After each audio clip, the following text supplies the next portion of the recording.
एक डॉक्टर को 15 वर्ष के एक बच्चे के बेहद जरूरी ऑपरेशन के लिए अस्पताल बुलाया गया। डॉक्टर जल्दी से अस्पताल पहुंचे और ऑपरेशन रूम की तरफ आगे जाने लगे। वहां पर खड़े उस लड़के के पिता बेहद चिंतित थे और वे बहुत देर से डॉक्टर का इंतजार कर रहे थे।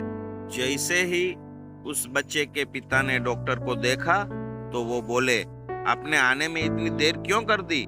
क्या आपको पता नहीं कि मेरे बेटे की जान खतरे में है? आप लोग इतने गैर जिम्मेदार कैसे हो सकते हो? डॉक्टर ने कहा, श्रीमान मुझे माफ कर दीजिए, मैं अस्पताल में नहीं था और जैसे ही मुझे फोन आया मैंने जल्द से जल्द अस्पताल पहुंचने की कोशिश की है। कृपया आप शांत हो जाइए ताकि मैं आपके बेटे का इलाज कर सकूं।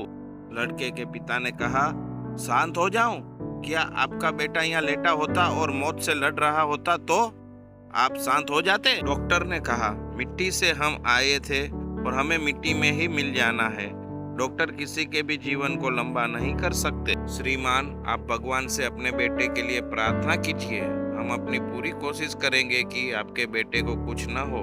लड़के के पिता ने मन ही मन कहा, जब तक आप उस परिस्थिति से न गुजरे हो तब तक उसके बारे में उपदेश देना आसान है। कुछ घंटों के ऑपरेशन के बाद डॉक्टर बाहर आए और लड़के के पिता को कहा, भगवान का शुक्र है कि आपका बेटा अब सुरक्षित है। आपको कुछ भी पूछना हो तो कृपया नर्स से पूछ लीजिएगा। इतना कहकर डॉक्टर जल्दी से वहां से चले गए। लड़के के पिता ने पास में खड़ी नर्स से कहा, कितने घमंडी डॉक्टर है, क्या वे कुछ मिनटों के लिए नहीं रुक सकते थे?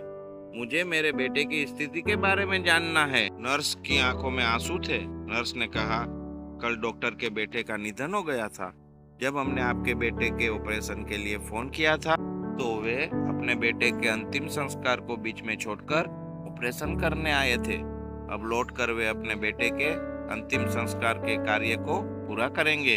ये कहानी हमें सिखाती है, कभी किसी को जज मत करो, क्योंकि आप कभी नहीं जानते कि उनका जीवन कैसा है और वे क्या कर रहे हैं।